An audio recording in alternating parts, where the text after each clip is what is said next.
Why you keep missing your life? Why after all you do and all you try to achieve and all you try to fix, it still feels like life is not perfectly there. You're still missing something. You get the perfect scenario, everything working the way.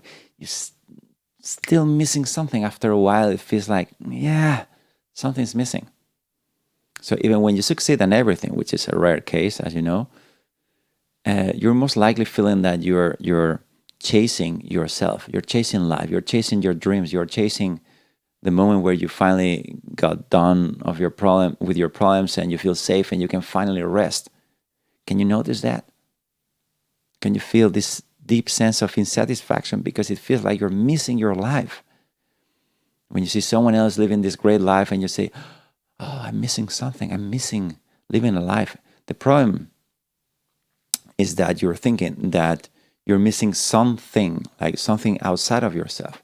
But this is the part that you have been exposed to applied quantum physics or non-duality, hopefully up to this point. Like in this channel, you will find a lot of videos about this. So hopefully you're already there. Like, okay, yeah, I know. This is all some way my interpretation and illusion. There's just oneness. There's non-duality. Well, hopefully you're there already. Okay, now go back to your life, to your feelings. So you just feel, I'm missing something. You wake up in the morning, you feel you're missing something. You see someone living a great life and you say, I feel I'm missing something. But what we fail to recognize is what you're actually missing. This is the problem, because we think it's like something outside of you that is going to give you this satisfaction. But that's why you cannot finally rest in a complete sense of peace and enjoyment that it will be so complete that you just don't matter if you're going to live tomorrow. Because today is so fully amazing that it just doesn't even matter. You're not worried about missing things. You're not worried about losing things. You're not worried about getting things, needing things. Imagine that you're so damn free that your presence itself is heaven. That is your nature, my friend. You just forgot it. Whenever you think you have a problem, whenever you think you're missing something, something's missing in your life, I'm telling you, you misplace. You have a structural problem in the way you're perceiving yourself and your life. That is the problem. And that's why nothing you would do will ever really fix it. The only thing that you can do is surrender. And that's exactly what I actually coach and teach, to surrender through meditation. You learn to calm these turbulent parts of your mind until thoughts are crystalline, are clear, your mind still, and then you can access this, what I'm saying, your fulfillment, your full enlightenment, when you're just resting in the beauty of what you have been always the case in your experience. We just misplace it because we're just chasing things. We got too deep into the character, into the game, and we forgot who we are. So what I'm telling you is like, no worries, my friend. You're safe. So let's start. Follow me on this. Let's start by thinking all the things that you love. Think about when you say, I love sunset on the beach. I love that car. I love my dog. Think about that. Can you clearly notice how that is something that feels like, oh yeah, this feels right. This feels natural. This feels like it's empowering me. This sense of, I love this. So focus on that. I love that it reinforces the sense that everything is okay, that you're enjoying. I love this food, and you eat it. Oh, I love walking. Focus on that range. Or just focus on the range of anything that you could ever love. Like, I love that. I love this. I love travel. I love to anything. Can you feel the sense of I love?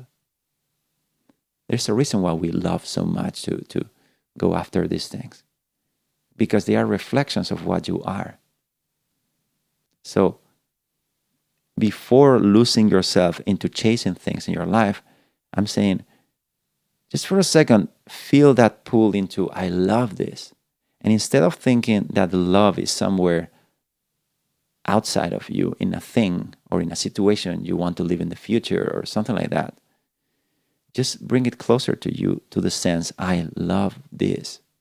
And as you do that, just notice that I love is the really powerful thing in here. It's not I love this or I love that. It's I love that is actually making you feel fulfilled, regardless if you love bananas or if you love Croatia.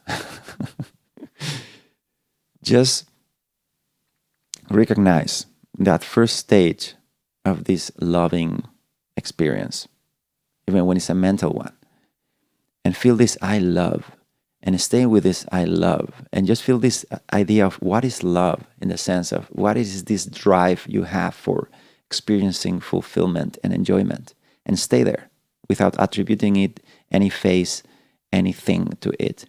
Just feel that and notice how natural it feels to you. That's what you're looking for. You're not looking for the thing that you love. You're looking for love. And with all this conditioning in your mind, your past, your trauma, what anyone around you saying, because the world is just reflecting what you believe. So the world will confirm what you believe. So we think we live in a threatening world where there is no love, where there is only suffering, and blah, blah, blah. But it's really not the case. Meditation is the investigation of what is real and what is not.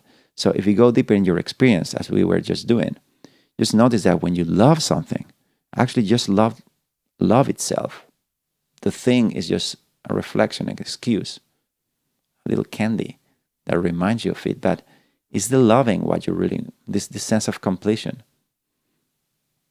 This sense of completion, it is there before you think. This is where everybody got it wrong.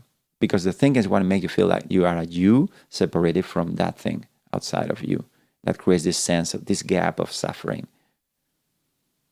So if you're able to train yourself to let go of the activity in your mind, aka meditation, you're going to start finding that this sense of completion, satisfaction, in the beginning may look like tranquility and maybe even peaceful.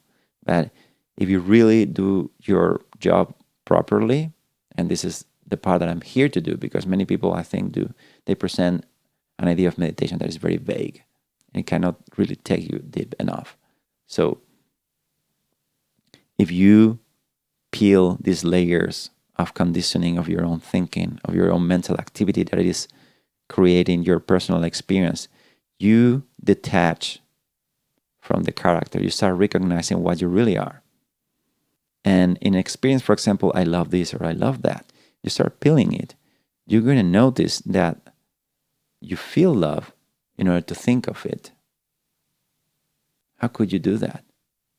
Because if you remove your thoughts, at some point you are just going to find this thing we call love, this sense of completion, of fresh aliveness, of enjoyment, this union, this I love. It creates unity in your experience, and that's why it feels peaceful and safe. So you need to go deeper in your mind until you calm it enough, and when you rest in there, you realize that stillness, where you're not chasing anything, you're just being, is the gate